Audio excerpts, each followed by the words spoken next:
Projektas Kibernetinis saugumas su Minecraft.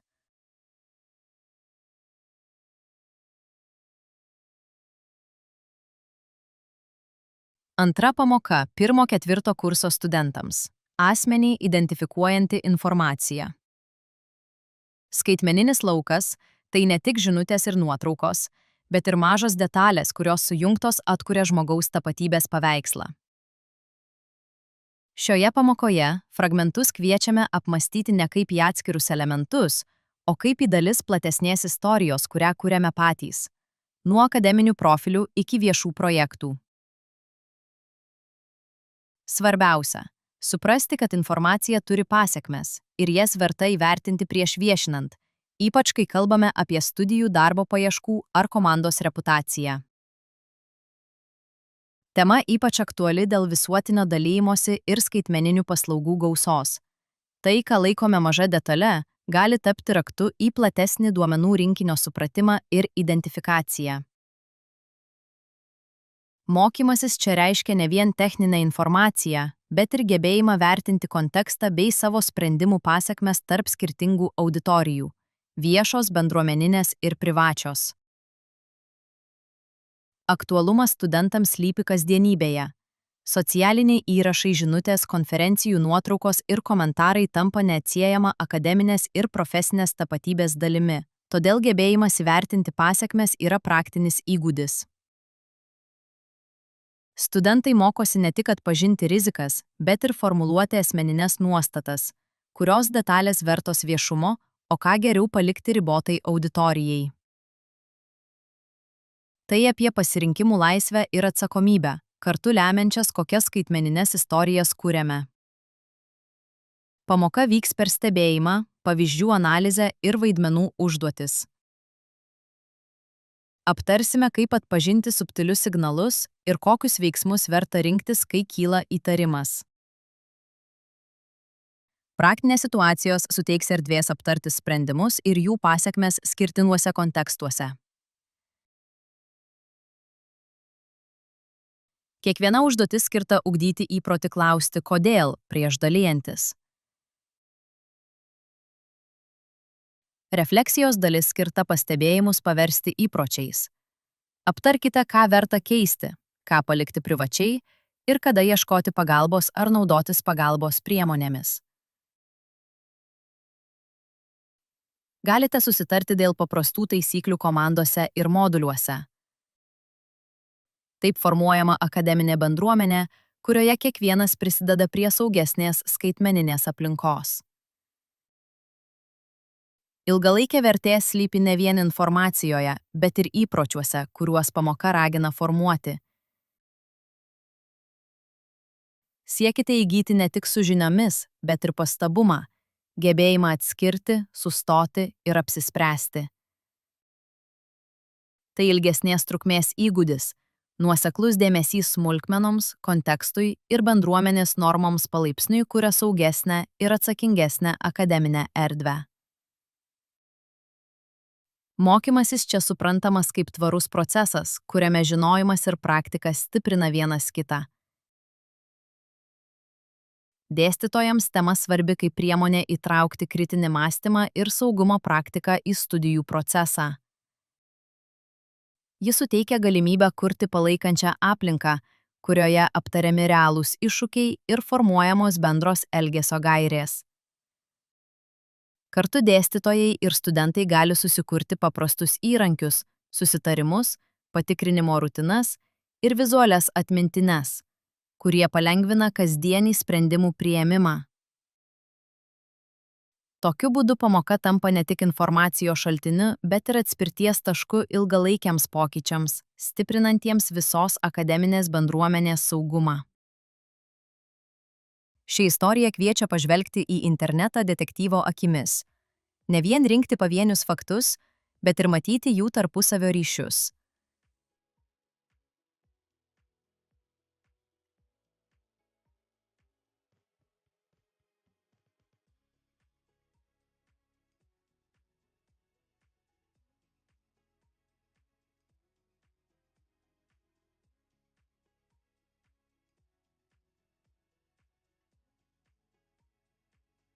Stebėsime, kaip skelbiami fragmentai, nuotraukos, įrašai, komentarai kartu kuria įspūdį apie žmogų ir kokios pasekmės gali kilti, kai šis įspūdis formuojamas be apmąstymo.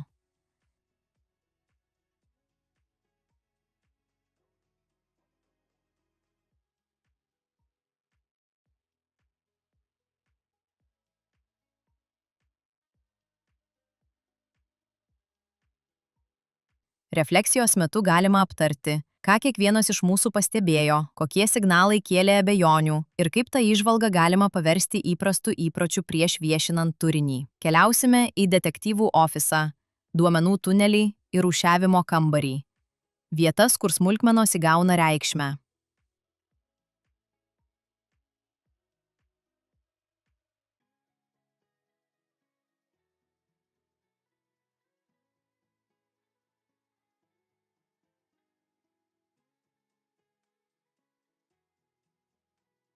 Nagrinėsime situacijų kontekstus bei analizuosime, kodėl verta mąstyti apie redagavimą bei atsargumą prieš dalinantis.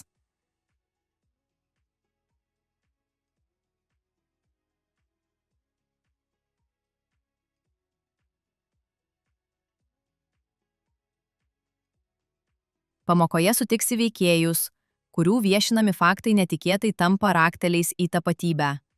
Jų istorijos taps prielaidomis diskusijoms apie sprendimų pasekmes.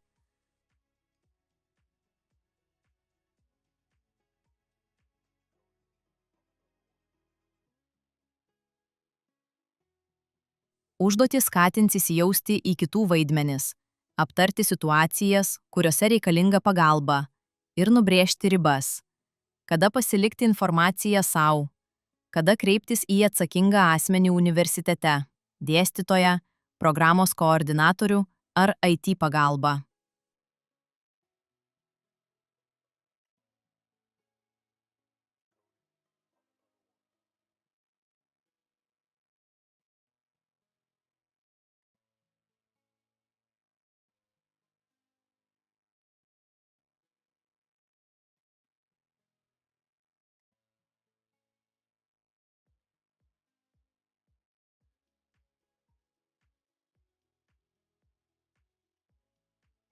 Siūloma aptarti, kaip individualios vertybės veikia pasirinkimus internete.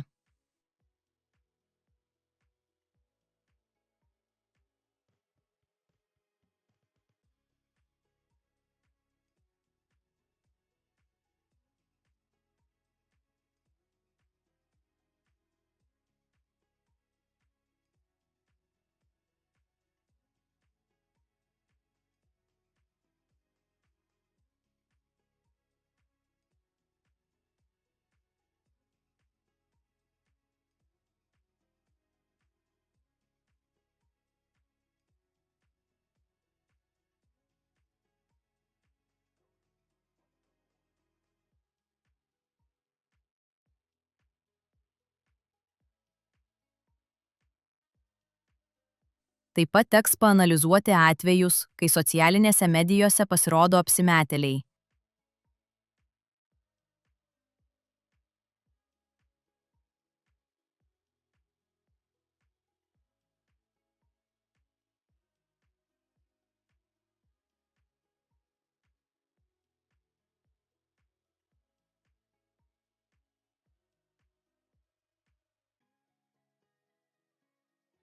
Kaip atpažinti dirbtinai kuriamą patikimumą, kokie ženklai dažniausiai rodo netikrumą ar techniniai niuansai gali maskuoti tikruosius planus.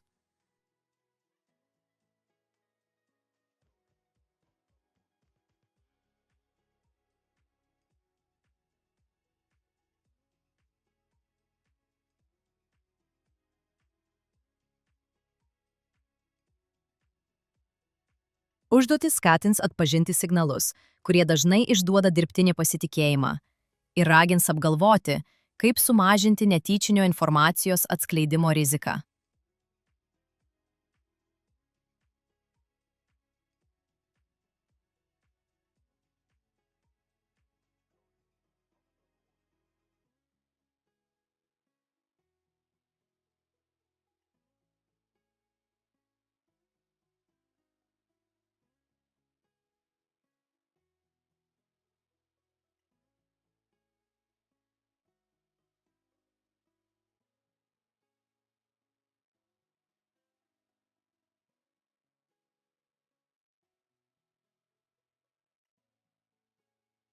Refleksija nukreipta į kritinio mąstymo pusiausvyrą. Kada stabtelėti ir patikrinti.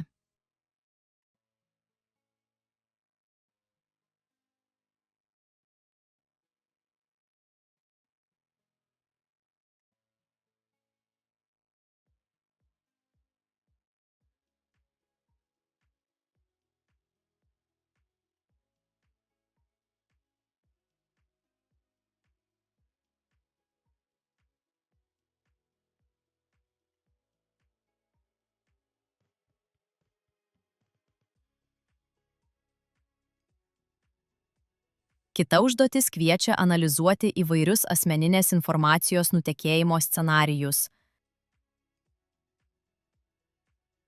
Studentai kviečiame apmastyti priežasties, pasekmės ryšius, formuluoti aiškius veiksmus bei susitarti dėl asmeninių ir grupės taisyklių, kurios mažintų panašių situacijų riziką.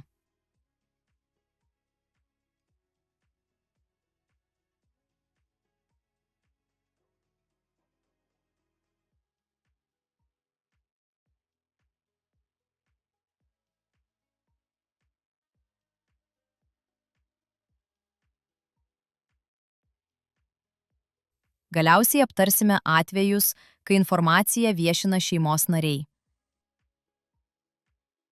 Ši tema gali iškelti apmąstymų, kaip skiriasi nuomonės apie privatumą artimoje aplinkoje ir kokios praktikos padeda suderinti saugumą bei tarpusavio pagarbą.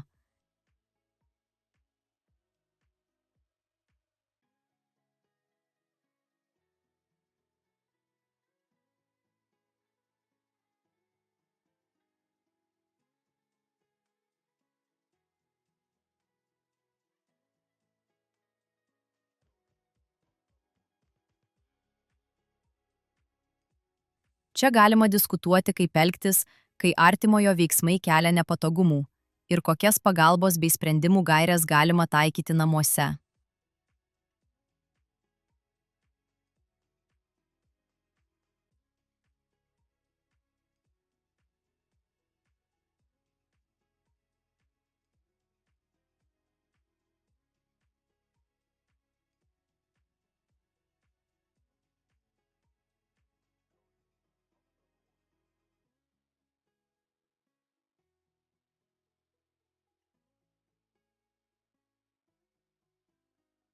Tai suteikia progą kartu su dėstytoju aptarti konkrečius būdus, kaip formuluoti prašymus, susitarti dėl ribų ir ieškoti paramos, kai jos reikia.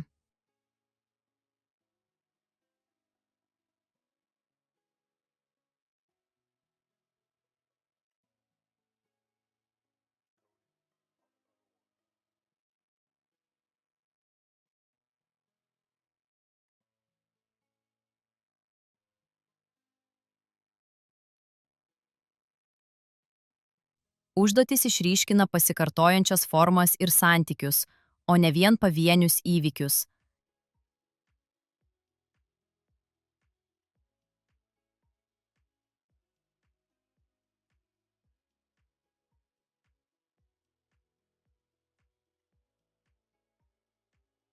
Jos kviečia svarstyti apie pasirinkimų pasekmes, atskleisti subtiles dinamikas ir atrasti bendras gaires tarp skirtingų situacijų.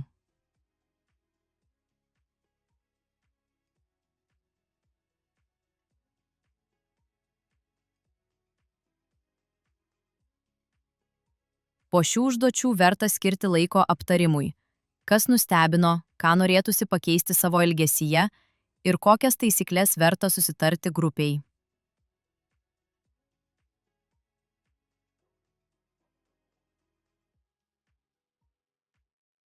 Tema čia traktuoja platesnį atsargumo ir bendrų įpročių ugdymą, o ne vien atskirų taisyklių perteikimą.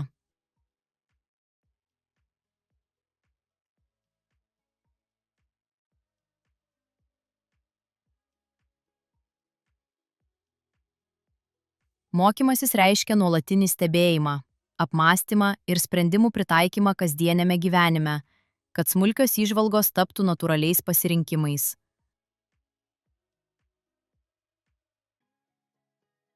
Tokiu būdu žinios virsta praktika, bendruomeniškų gebėjimų kurti saugesnę skaitmeninę erdvę.